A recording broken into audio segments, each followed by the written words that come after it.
Warangal Khammam road railway gate సమీపంలోని మస్జీద్ నాయబ్ సాహెబ్ వద్ద ఈద్ ముబారక్ సందర్భంగా ఘనంగా రంజాన్ తోఫా పంపిణీ కార్యక్రమం నిర్వహించారు. ఈ కార్యక్రమంలో భాగంగా పేద మరియు అవసరమైన కుటుంబాలకు లాల్చీలు, చీరలు, డ్రెస్ మెటీరియల్స్ పంపిణీ చేశారు. ఈ తోఫాలు తెలంగాణ రాష్ట్ర ముఖ్యమంత్రి రేవంత్ రెడ్డి మరియు కాంగ్రెస్ పార్టీ తరపున తెలంగాణ రాష్ట్రంలో అన్ని మస్జిద్లలో రంజాన్ తోఫా ఇవ్వడం జరిగింది.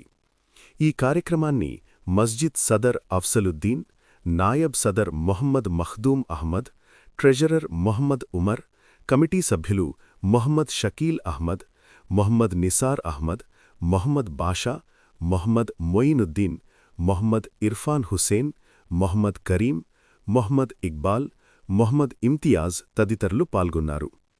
అలాగే మస్జిద్ ఇమాం మొహమ్మద్ అబ్దుల్ ఖాదర్, మౌజన్ మొహమ్మద్ రహీం, స్థానిక ప్రజలు మరియు పెద్ద సంఖ్యలో ముస్లిం సోదరులు హాజరై కార్యక్రమాన్ని విజయవంతం చేశారు.